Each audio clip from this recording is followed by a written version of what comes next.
guys, welcome to my channel. Today ipapakita ko sa inyo kung paano mag-assemble ng medyo maganda-gandang setup ng pang-gaming na PC.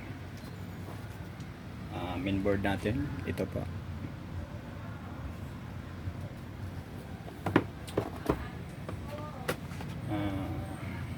ROG Strix Z390-A gaming motherboard. Asus po to. Public of Gamer, Core i7, 9 Gen, socket LGA 1151, Corsair DDR4 16 GB.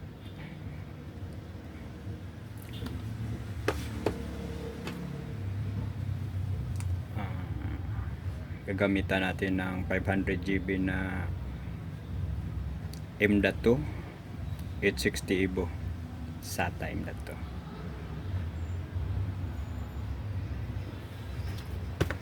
Saka yung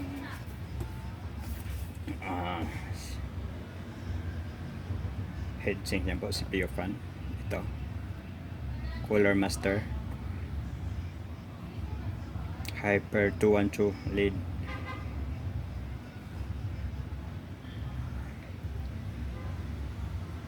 very nice fan.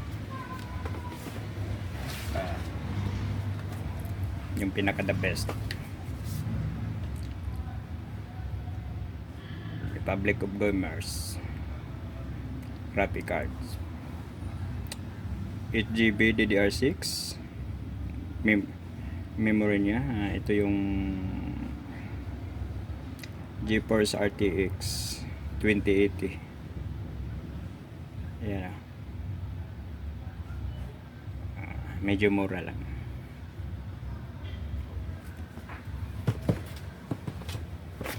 Guys, una guys, guys.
Tingnan nyo yung motherboard guys, ganda.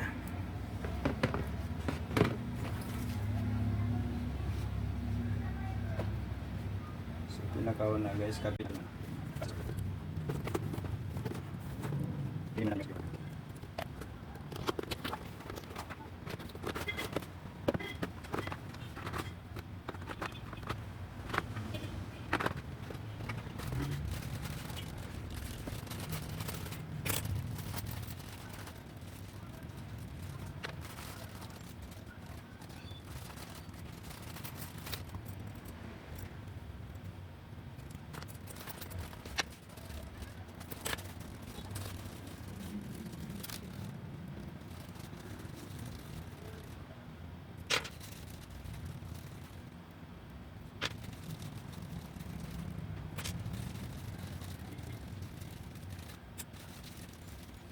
Guys, na-ready ko na po yung mga kakailanganin natin.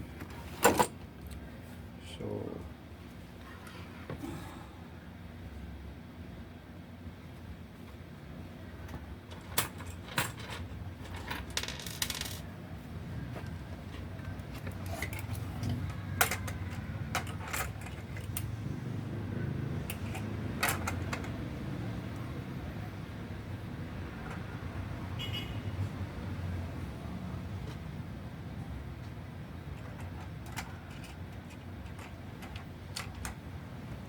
tayo sa ilalim.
So guys, higpitan lang natin.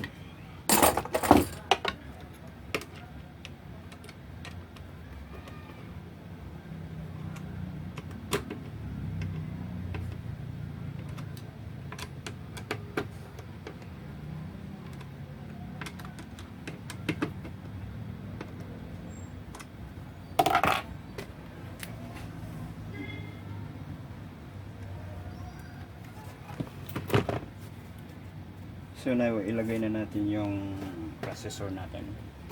Ito po siya.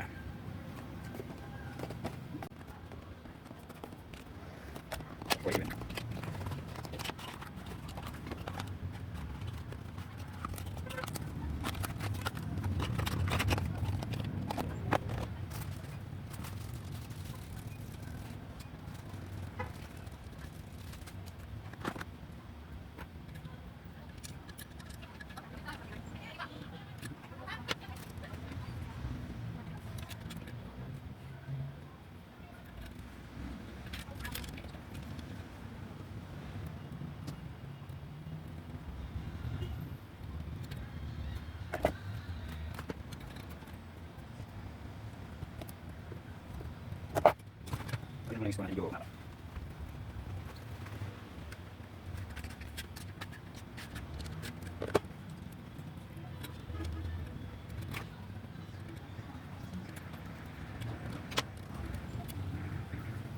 So, yun ang tayo.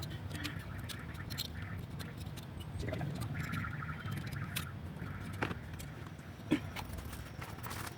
So, yun ko siya.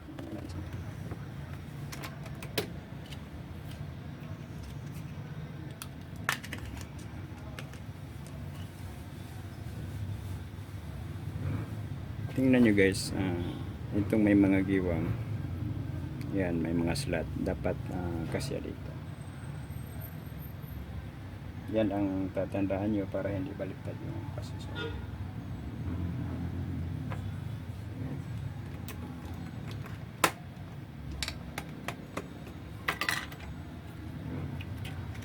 Okay.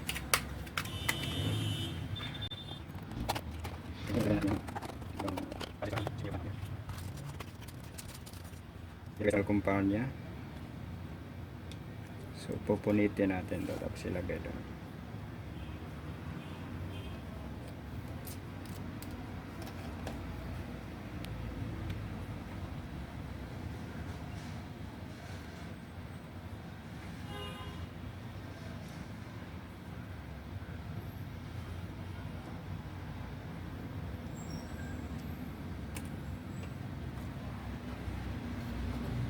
Guys, bago nyo ilagay doon, dapat tanggalin nyo tong cell. Yan.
Yan guys, kapit yung pano.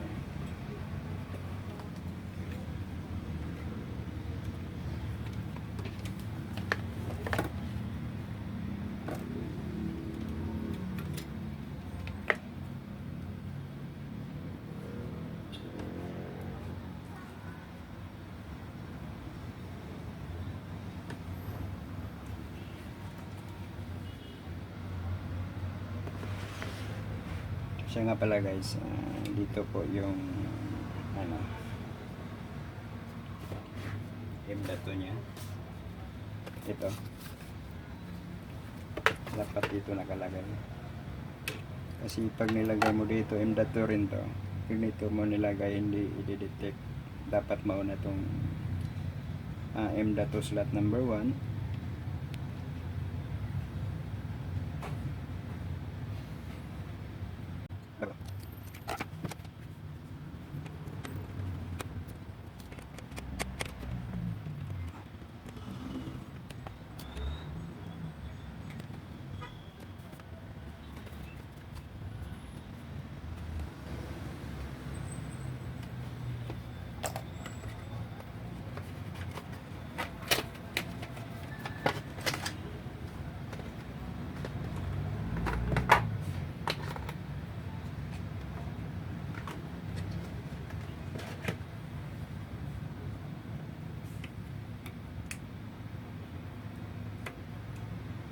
Yan guys.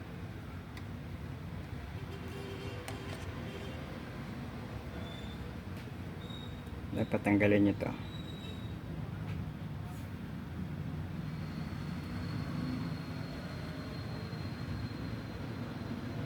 Yan.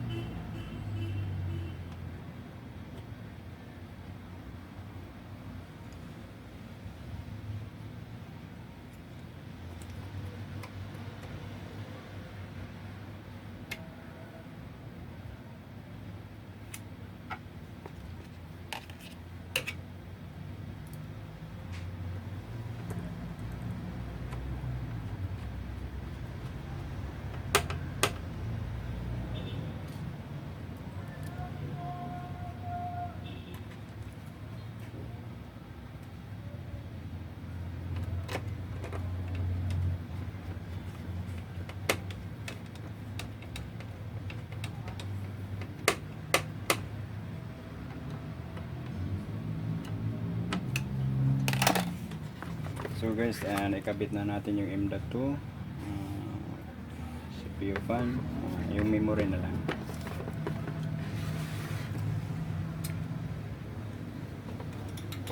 Yan ito guys, tago natin to dito bago natin ito ipasok.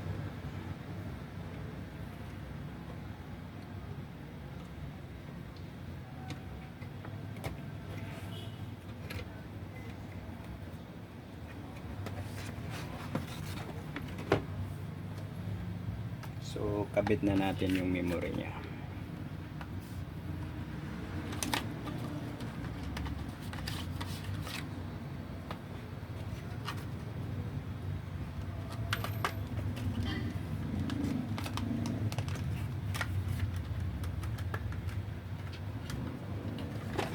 itong setup na to guys, mura lang to.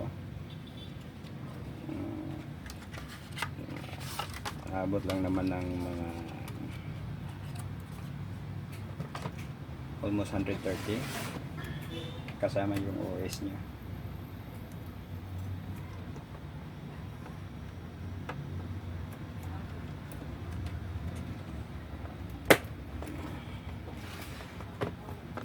Yan guys, naikabit na natin yung ano niya, memory.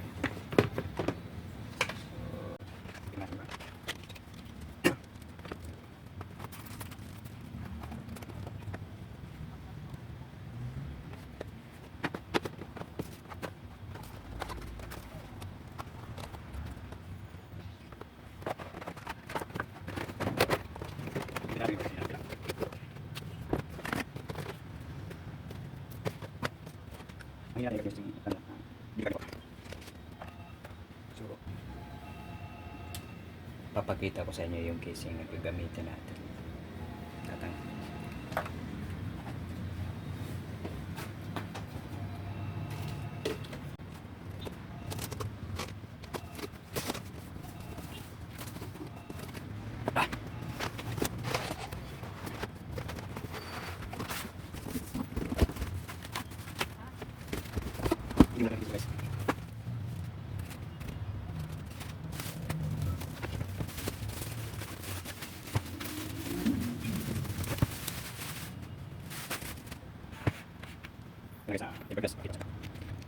Yan guys, yung casing na gagamitin natin.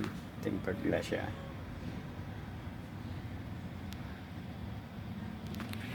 So, bubuksan natin.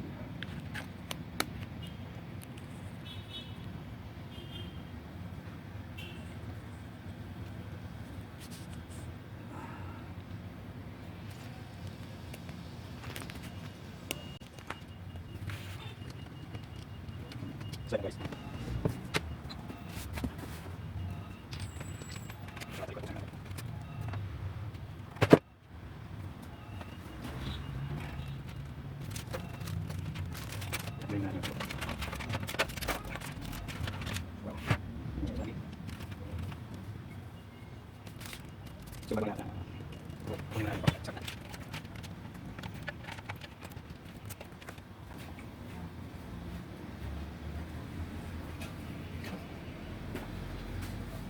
guys, ito yung power supply natin.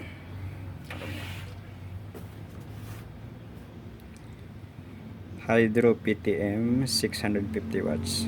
True rated to guys. Tingnan nyo guys, ano nakalagay sa box.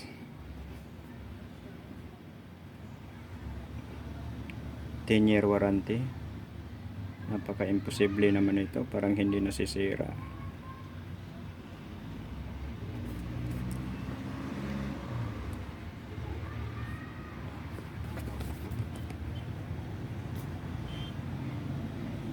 Kita nyo guys, 10-year warranty. Imposible naman yun. Siguro guys,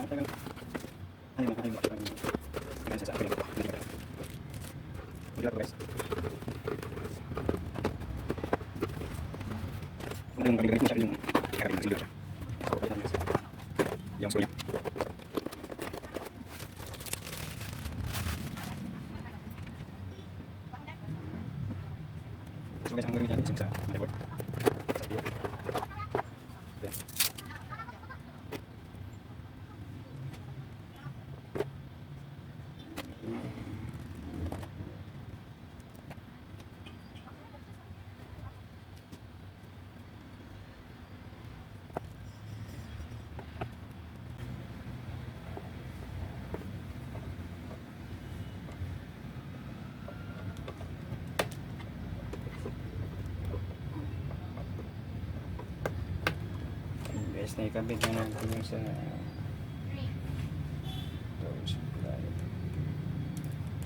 mainboard nya.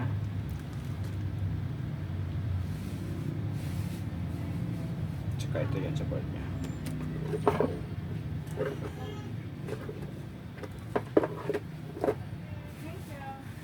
Ito yung sa CPU niya.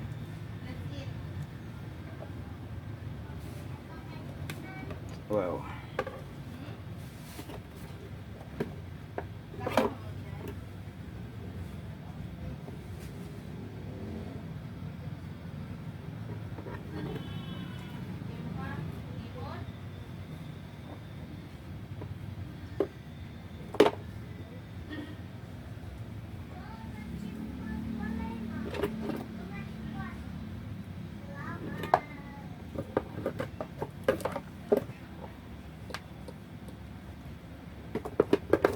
Since gamit tayo ng video card, kakabitan na rin natin.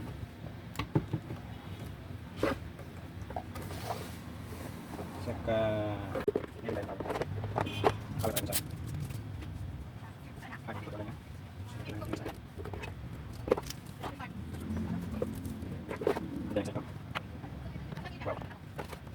so ngayon guys, nakikita natin natin.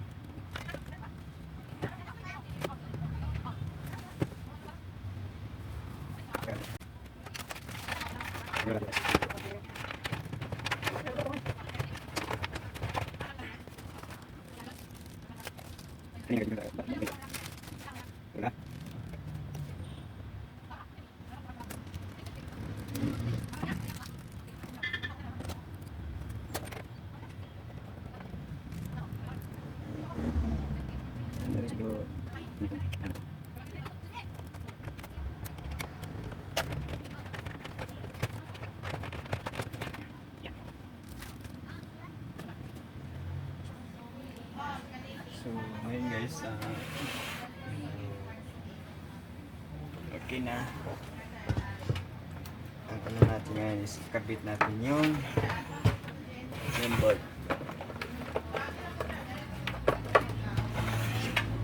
Kabit na natin yung supply yung board.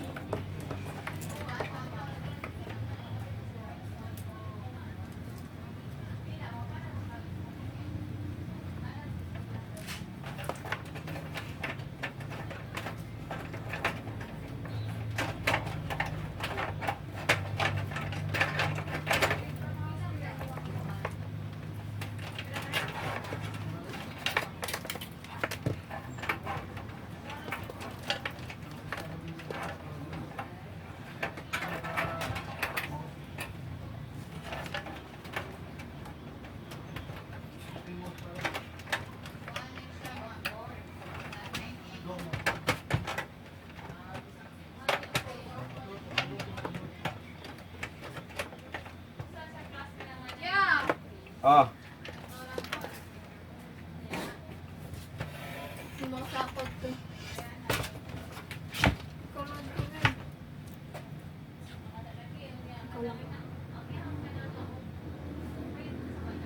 Dili. Wala ka. Internet.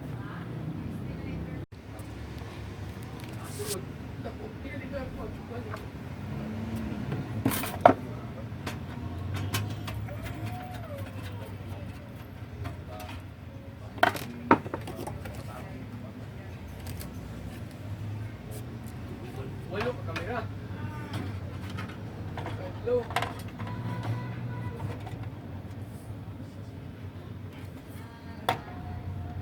Kaya pista ko.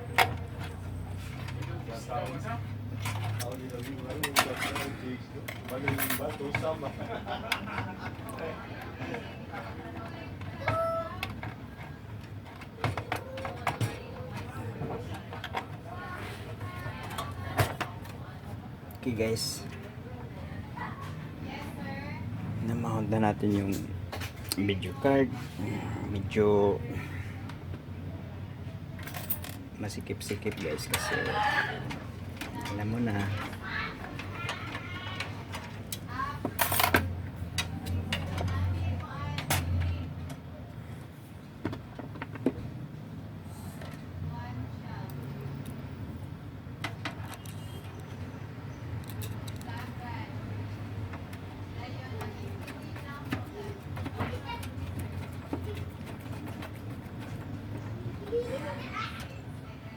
yung motherboard, video card guys, puro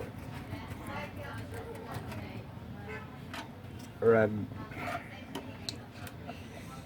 Republic of Gamers. Medyo mabigat-bigat rin, pero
so guys, sunod natin, ikabit natin yung mga harness.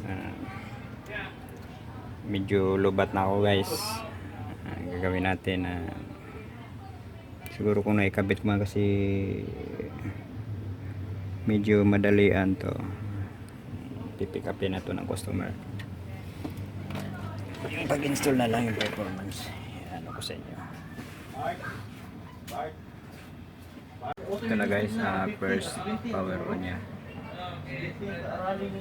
yung card. So install tayo ng operating system guys.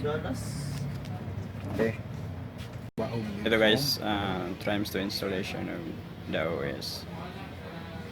Ito na yung inassembly natin.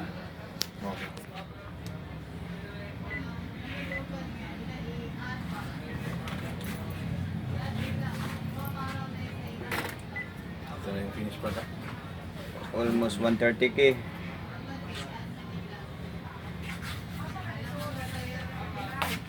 So guys, stop ko muna, mag-install ako ng OS. Operating system niya is ano,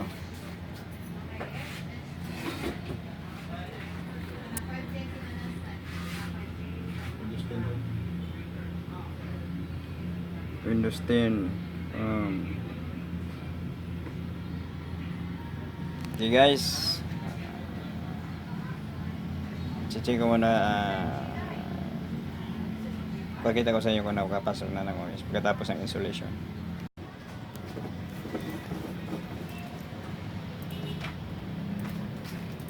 My friend, this is the final product. Okay, it's already synced to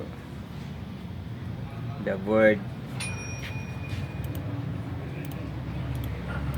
Yeah, everything is already synced.